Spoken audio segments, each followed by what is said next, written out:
Hey, this is Tony Jones. I'm here for thehardestquestion.org. It's Russell Rathbun's week up on the blog. He's written a couple posts for Epiphany 7. We're in year A, and we're talking about the Sermon on the Mount, which is the most famous aspect of Matthew's gospel. Maybe the most famous aspect of all gospels combined is this Sermon on the Mount. And Russell basically asks the biggest theological question that has vexed biblical scholars and theologians and honestly Christians around the world and throughout the ages. And that is, can the Sermon on the Mount be practiced? Is it, in the words of my seminary professor, is it descriptive or is it prescriptive? So when the Sermon on the Mount says, congratulations to, that's my interpretation of it, or blessed are those who, but let's say, congratulations to, the poor in spirit, for theirs is the kingdom of God. Is that meant by Jesus and the gospel writer to say that this is what it's going to be like? This is the eschatological promise of the future? That would be the descriptive.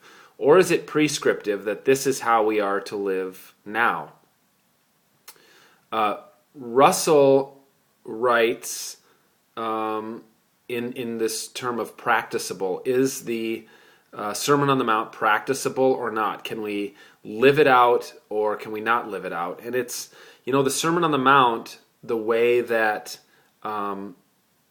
it's written always reminds me of the Pauline quote, "Be perfect as I am perfect."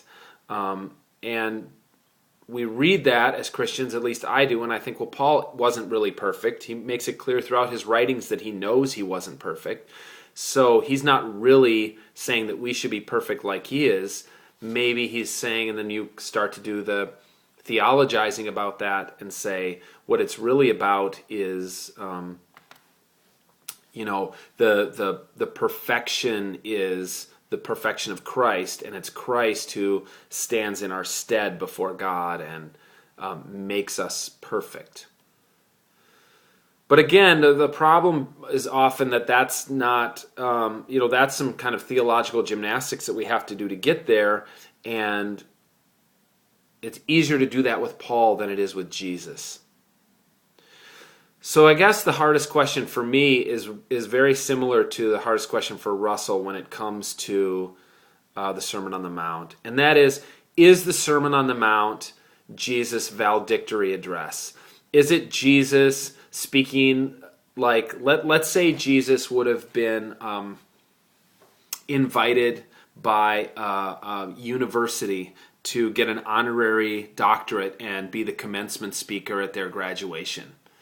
And those, speeches are full of exhortations to go change the world and make sure you read a lot of books, and it's really up to you. And you hear those as you sit there as a graduate, on graduation day, and kind of think, well, that's what these people do. They kind of come in and hyperbolically claim that we're the generation that's going to change the world, and then everybody goes out and does their own thing and scratches and claws to make a life and make a living the way people have done.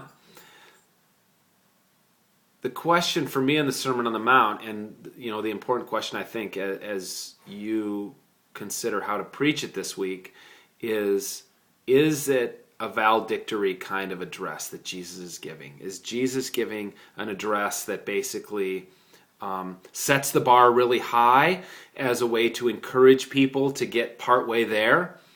Or is Jesus really claiming an entirely different way of life for himself and his followers that we really can proclaim from the pulpit with no cynicism? I mean, this is what's, I think, the hardest question for a preacher.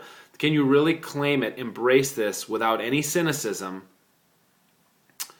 that this is the kind of life that Jesus calls us to live, and it is livable, or as Russell says, it is practicable? So that's it. That's the hardest question for me for this week. Thanks for for joining us at thehardestquestion.org. And, leave us a comment and tell us how you're going to preach this passage this week. Thanks.